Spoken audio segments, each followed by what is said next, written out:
Hello our viewers and welcome to T-sha one-on-one interview. I am your host Honore Ismail. And with me in the studio today is an amazing individual. His name is Ebengo Honore. He is the founder and programs director of Advocacy Initiative for Youth Development, a CBO that is operating in Kakuma and Kalobey. Welcome, Honore. Thank you. It's very nice to have you join us in this interview, Ebengo. Yes. So I'm just going to dive right into the questions. If you could tell me about your profession, your job as the programs director, and also a little bit about Advocacy Initiative for Youth Development. Yes, thank you a lot. I really appreciate the T-sha team with this initiative. It's also helping us to showcase the work we are doing in Kakuma and also share our experience as founders, but also as program directors from different refugee-led organizations. As you said, I'm Ebengo Honore the founder. I founded Advocacy, it was in 2019, and it was 1 year before COVID-19. We started this program like child right awareness, because we have been running awareness in different primary schools, and it is from those schools where we got a student who asked us a question. He was like, hey, if you really think like I have the same right like a child who is in Nairobi or probably in abroad, why I'm not accessing digital skills? And it was a bit a trick, but also as an educator, and I really understand the context in which we are working as refugees. But I don't have to deny if they have the same right, no matter what is happening, no matter they're not accessing digital skills, still right are there. Yeah. And the right are not defined according to what you're accessing. They're just mentions in the document. So I told those children that you have the same right, no matter where you are. So that was not the answer according to me, because the idea of the child was to access digital skills, even if he's in primary schools. So I took the question to a WhatsApp group where we are also global refugee educators, and they asked the same question, the way that a child asked it. Do we really believe that a refugee child based in Kakuma has the same right as a child in Kenya, Nairobi, or in abroad? So it was the same answer everyone was just giving it. Yes, it's just I said, no, what you are saying is what I said. But the child doesn't. Can we go deeper? Then I just received a message from one of the refugee educators, a direct message. He told me, what do you think the child is asking? Then I said, the child needs to access digital skills. Then he said, how can we establish a center? And it was, no, we can just build, we can start with iron sheet. With how many laptops? No, we can start, according to me, Trent, or you have the right laptop to start with. But according to her, even 5, 10. As long as the child has access to digital skills, that was enough. And I told her, okay, let us start with what you have. She had 10 laptops money to buy 10 laptops, because I remember she sent 2,000 USD in my account, and that's how we started. Yeah, what do we do as Advocacy Initiative for Youth Development? We totally focus on digital and the soft skills. Soft skills is street business management, leadership, peace and conflict resolutions. Then in our digital aspect, we totally focus on computer, basic and advanced. And recently we initiated a remote Fiji hub, which is a program targeting to connect refugees with online job opportunities. So, but also we offer scholarship. We support, since we started, we have supported 2 girls from hostel community. Those are 2 Kanas who are now learning in Lodwa. So we also advocate for scholarship for those who are totally down. That's what we do, and we believe we do it in our level. I mean, Honore, it's amazing what you're doing. And when I'm listening to you explain how you're doing what you're doing and why you started doing it in the first place, it begs the question, how is the education of refugees? I mean, are there limitations? Is it that different from people outside the camp? It's not a difference, but we don't have the same opportunities. In what sense? Yeah, in all sense, as a human being, is what I normally call a selective community strategy. Is a global selective community strategy, whereby we are all refugees. Even if you are in Ukraine, you are in abroad, still are refugees. But we don't share the same advantages. That's only for refugees among themselves. Then when we go to other human beings, refugees, they don't access quality education compared to those who are not refugees. And this you can see it, just try to move in different schools in Kakuma or Kalubei. You'll get, we have more than 140 students in one class. Some are not sitting. And when you ask, the question is, oh, we don't have funds to build schools. That is about finance. What about the capacity of those who are teaching? Someone who maybe scored during a national exam in Form 4, he got an E, he got a D, and he's the teacher. So what is he teaching to those children? You see, then there's also documentation. Do we really have libraries in different schools? Do those teachers have access to other resources, what they can provide? Even if I did not score a good mark, but still I can improve my skills through reading. So do I really have access to online library or maybe mentorship? So that is what totally let me believe that refugees, they don't have the same opportunities. It doesn't mean partners or maybe organizations are not making effort. They are doing what they can do. But still, there's a gap. And this is where we get refugee-led organizations jumping in. I mean, there is a gap. And a big gap. Yes. And you are one of the amazing people who are trying to, thank you know, make a difference and create change in whatever little way you can. When you talk of, you'd said something about the challenges that the students and the learners here face. If you could just highlight, now based in Kakuma and Kalubei, what do you think are some of the challenges or what are the gaps that needs to be addressed for us to, you know, be at par when it comes to education?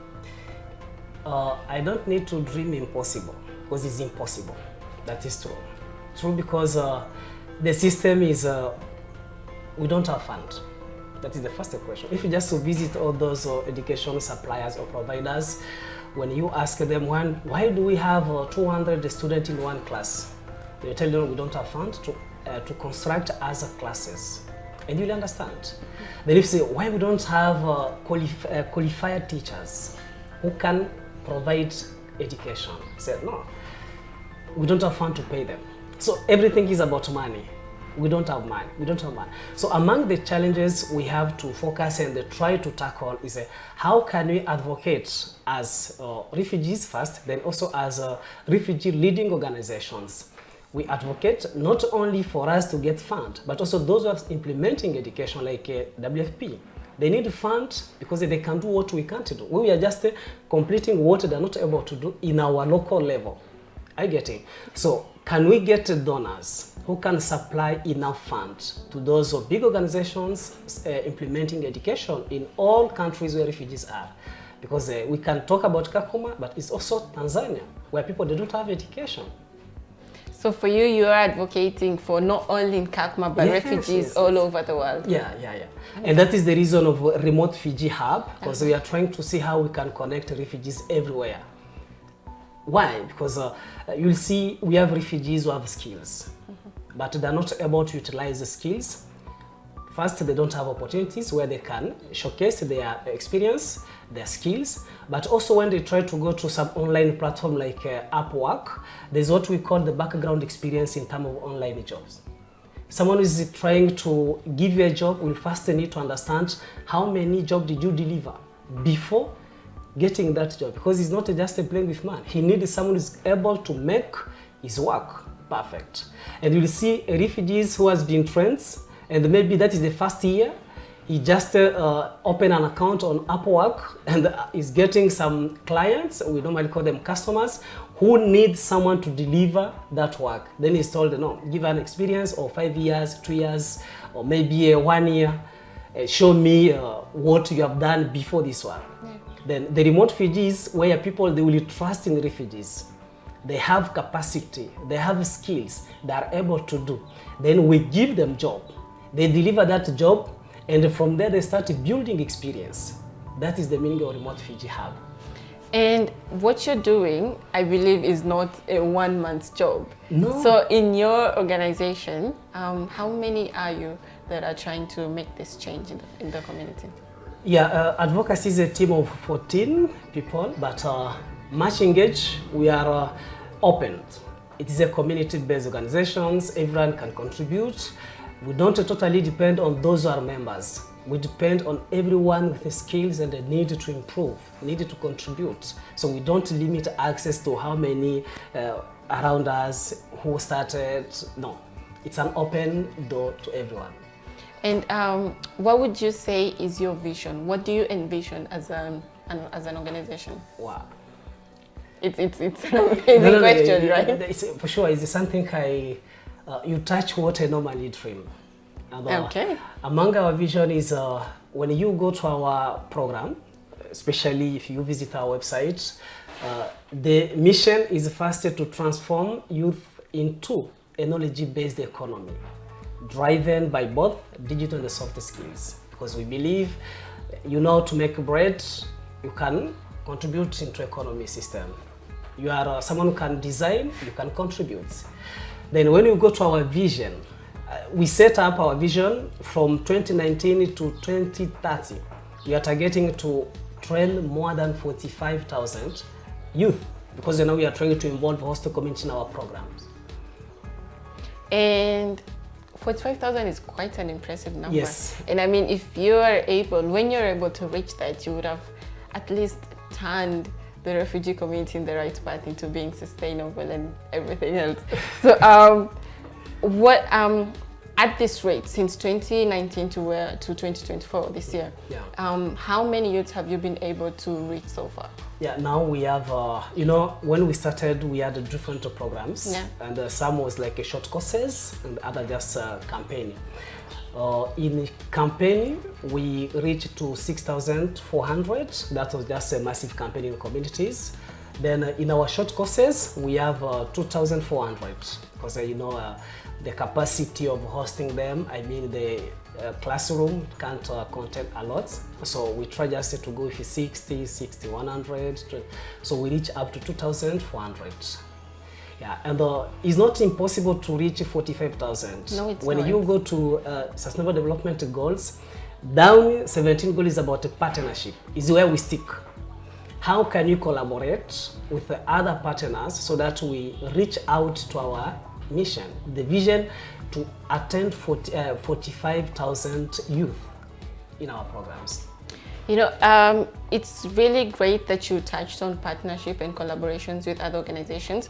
And I've been in spaces with CBO leaders or founders, and there's always this problem of national organizations or international organizations not partnering with CBOs.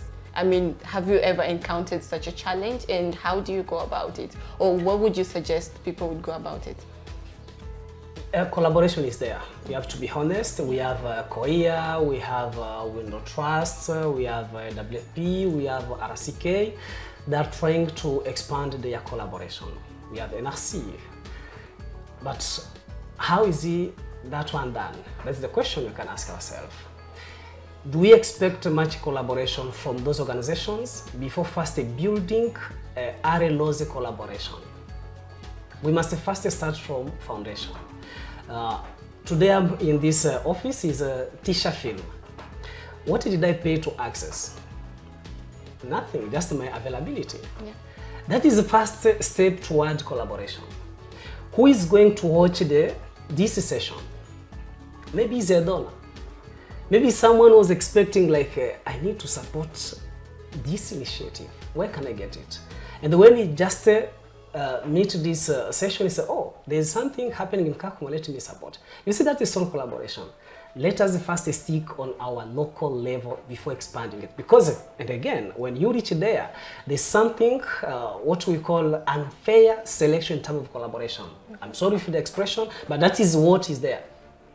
What do you mean by unfair collaborations? If you could elaborate, please. Yeah, I totally value and I respect and I totally consider that the refugee-led organizations need support from those organizations. We need support.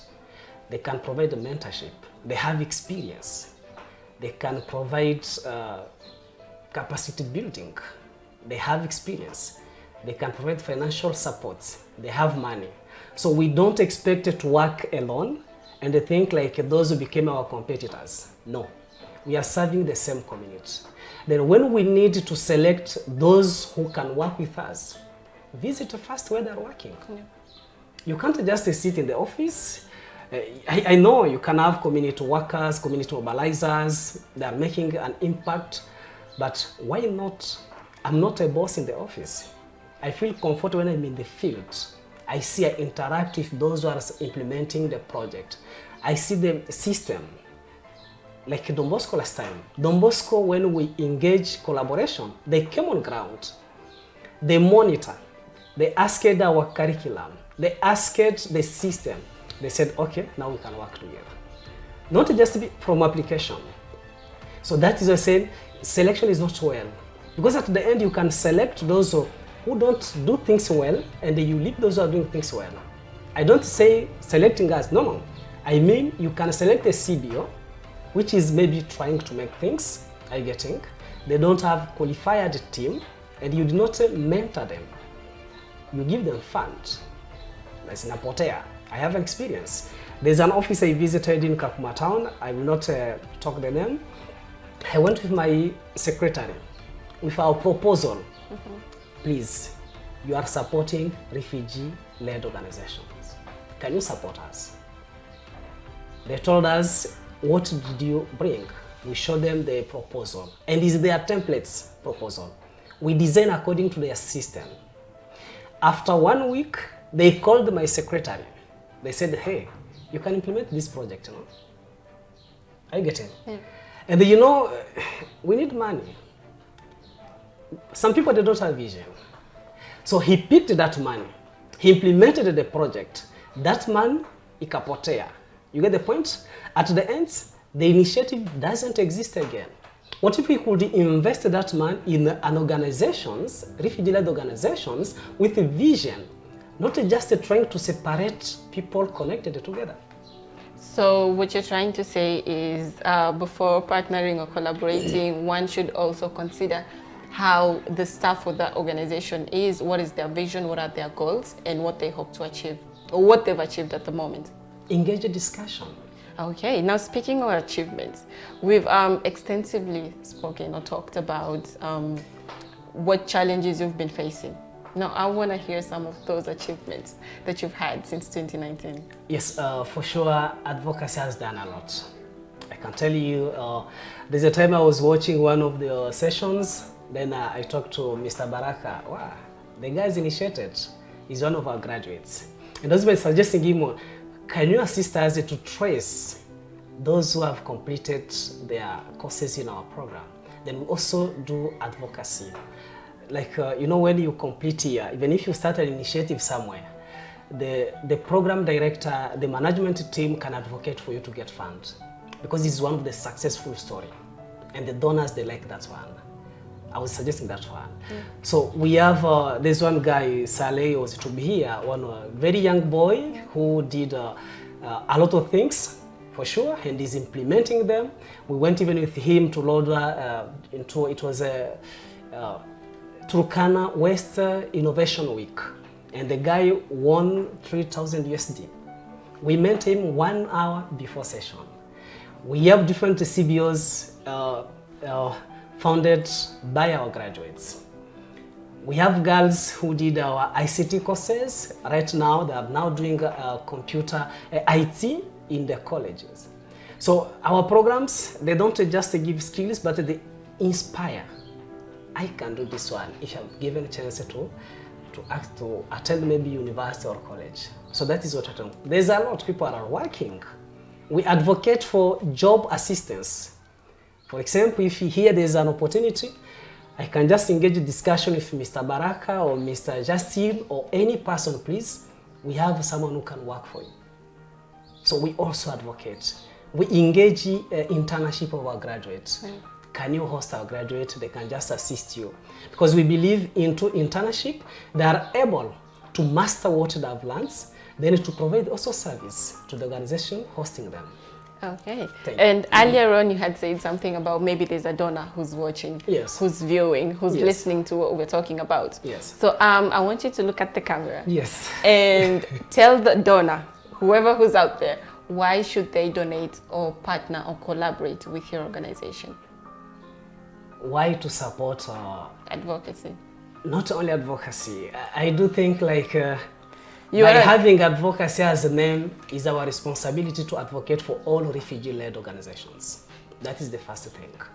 Why do we have to support refugee-leading organizations? The first thing, those are the people who understand the context. They understand their community. They are living in that context. And they have designed their program very simple, but meeting the expectation of community members. We have an experience during the COVID-19. Only refugees were able to access refugee communities. We ran campaign during COVID-19, and most of people were like, you will die. So it means I feel much happy when I assist that community where I came from. Why do we have to support and to fund refugee-led organizations? Because we are not so expensive. We are cheaper. 1,000 USD you can give to a refugee-led organizations can bring an impact without putting the staff costs compared to those big organizations where just a probably program director can be paid that 10,000 USD. So we are cheaper, but we impact the lives of those who are our beneficiaries. So I think is also something which can let us believe we are human beings with all capacity to secure those who came or those who are living with us in our communities. So is it a competition with those big organizations? Why only donors coming outside and we have organizations on ground? They can, since they have started supporting refugee-led organizations, take us as your partners, not as competitors. Mentors, if you think we don't have enough skills and experience in terms of delivering services, we will make it and you will be much proud. Do we really need you to help us most of the time? No, we need to take our responsibility as the leaders in the society. I think, Honore, earlier on I had introduced you as a founder and a programs director. Now at this point, I think I'm going to reintroduce you as an advocate as well for refugee-led organizations and the refugee community as a whole. As is tradition for the T-sha one-on-one interview, I want to ask you a very personal but fun question. What is that one thing that is not on your CV, that does not define you as an advocate or as a founder, as a leader in the community? What is that one thing that is not in your CV, but you are so proud of about yourself? Wow. What is not there? What is not there, and I'm proud of it. Mm-hmm. Trust. Elaborate, please, when you say trust. Yes. Trust, because it's rare people to trust refugees can make what they do say. People, they don't believe that we can carry that elephant. They totally think, and this is what I normally say, can UNHCR change the logo?